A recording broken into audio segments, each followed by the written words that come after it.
Ik zit hier met Jacob Hildebrand uit Volendam. De Volendamer van Paraguay, die komen uit de Tweede Weltkrieg. En hij is daar opgewassen.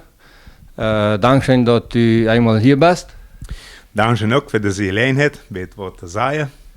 En hij had van jong eigenlijk een schijnend Matura-taljaar.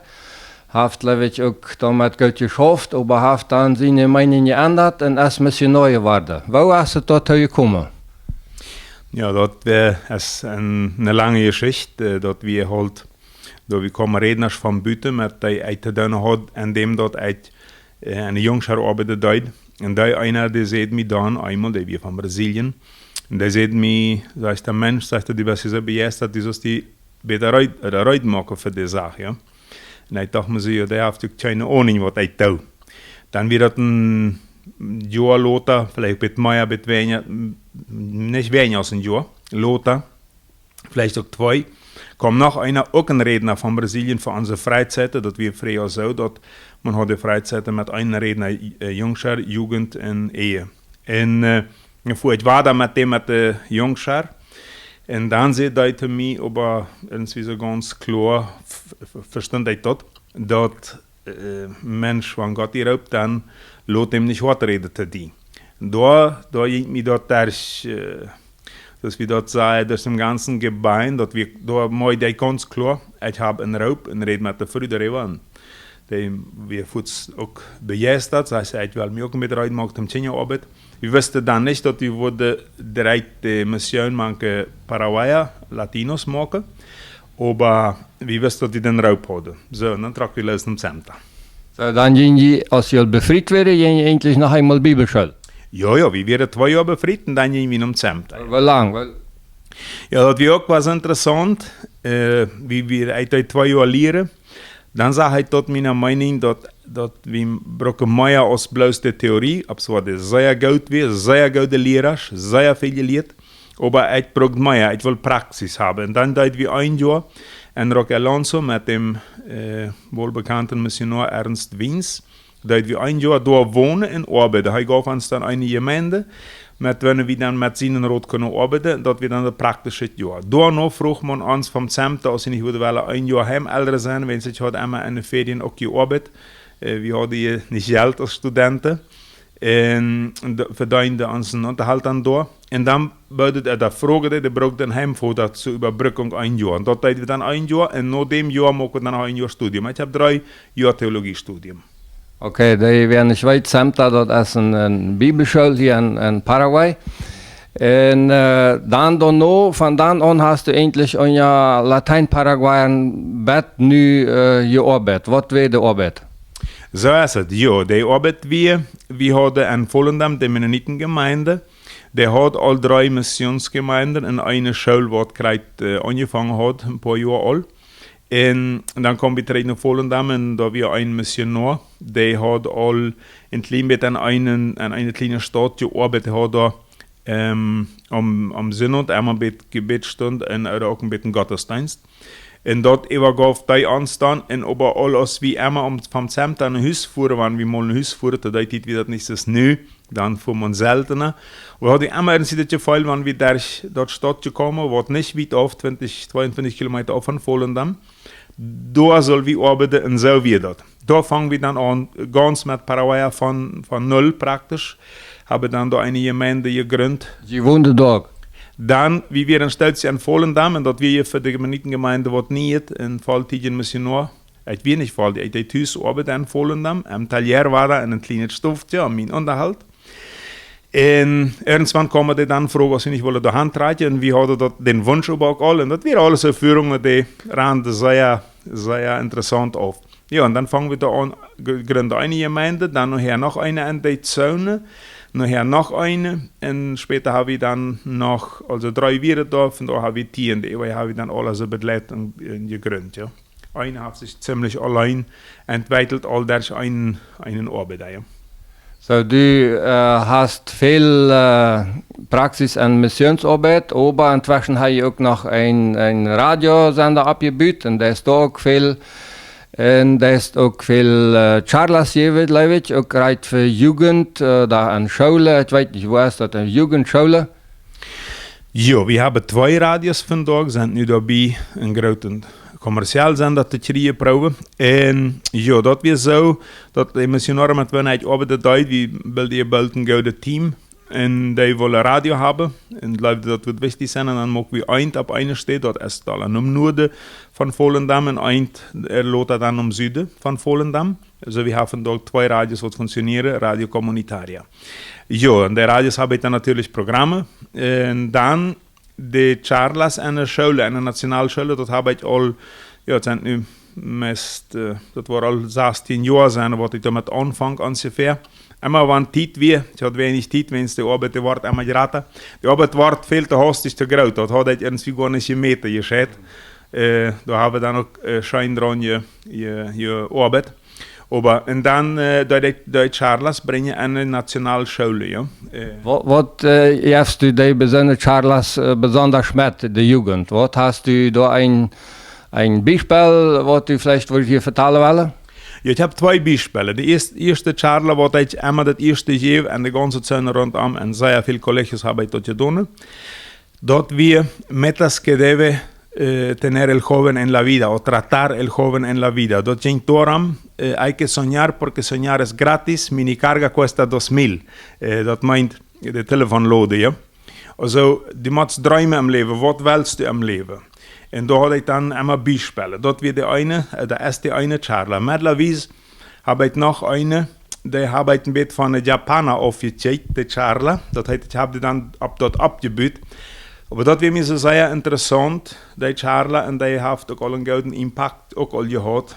Die Japaner sagen, und so ist wie alle weiter, dass je Feuer Stationen, Wetterstationen in der Natur. Ja? Dat je hebt den Frühling, dan je hebt den Sommer, dan je hebt den Herbst und dann je hebt den Winter. So, und sie sagen, so ist es auch im Leben. Und das war mir sehr wichtig und dort habe ich dann abgebaut, Charla. Das ist einmal der Frühling und dort würde ich all die Tschetschers und Hieras sagen wollen.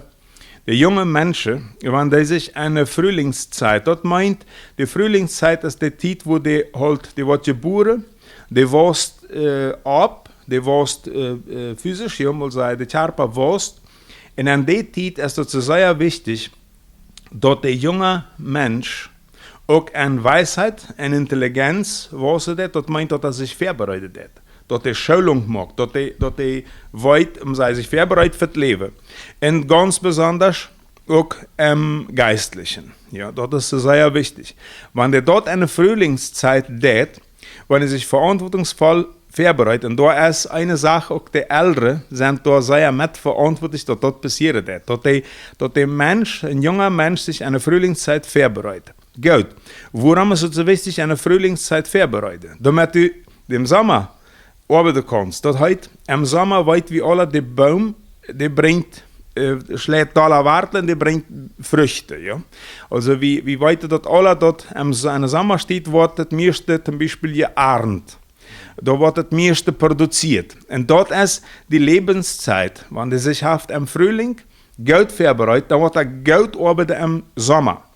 Und wenn er im Sommer Geld arbeitet, dann macht er sich reut für dort, was dann kommt. Und dort ist dann all der Herbst.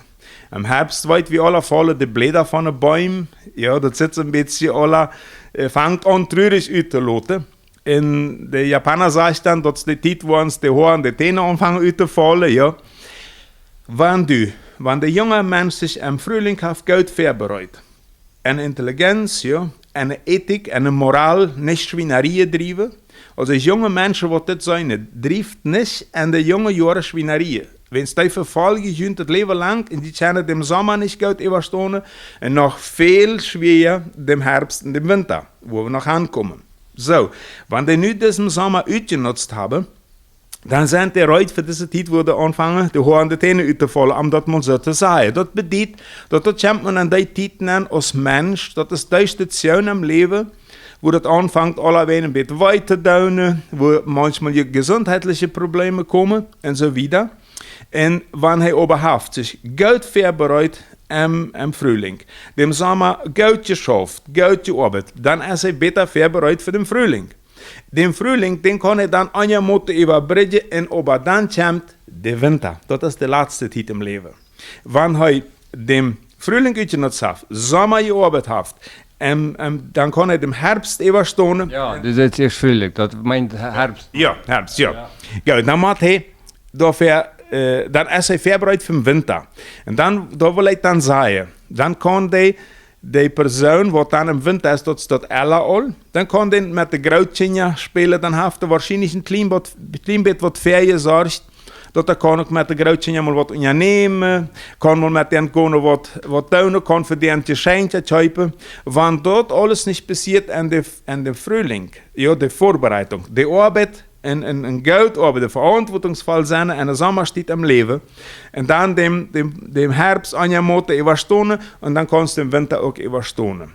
Dat wordt mir sehr wichtig und dort arbeiten nu al mehrere junge, oder veel, mehrere hundert junge Menschen al gesagt. Wie wichtig das ist, wenn sie weiter dort an diese Zeit, besonders in der Frühlingszeit, in der Frühlingszeit ist ja immer, das weit wie besonders in Paraguay, im September, am 21. dann ist ja der Jugendtag, ja, Frühling. Und an der Zeit, wird ja kleines Charles. Das weit wie alle, dass die Versuchungen, die Herausforderungen, die sind sehr groß für die jungen Menschen.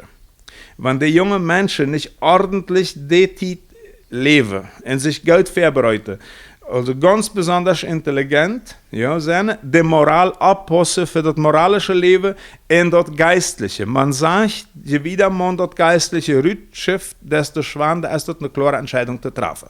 So, ich würde wollen den Hierer, und der wird das Mut machen. Wenn du jung bist, sie verantwortungsvoll, mag die Reid. Sei nicht nur, ich will nicht und dort halb nicht viel, dort sitzt du von dort nicht. Aber für die Zukunft brauchst du dort, dass du die Geld vorbereitest, dass du abpassen das für dein Leben, dass du abpassen das für dein Körper. Dass du nicht, ich würde mal sagen, Schweinerei und Damm hätte triffst, dass die im Sommer, im Herbst und im Winter schädig worden. Dort würde ich wollen, dass dort die Botschaft ist für die Menschen. Ja? Also Jesus, wie sagt ganz klar, in Johannes 14 saß, da steht ganz klar, ich sie der Wahrheit, ich sie die Wahrheit und ich sie das Leben. Und dort, wenn dort geformt wird im Frühling, dann ist einmal die Wahrheit und die Wahrheit und dann ist das Leben.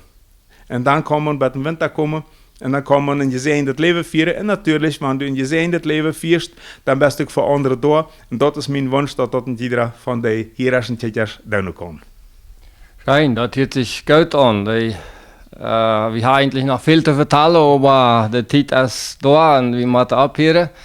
Ich danke dir, dass du das hast hier so verteilt und möchte, dass die jungen Menschen das ein Ansporn ist, dass die das lernen, dass die zur Schule gehen und sich vorbereiten für den Frühling.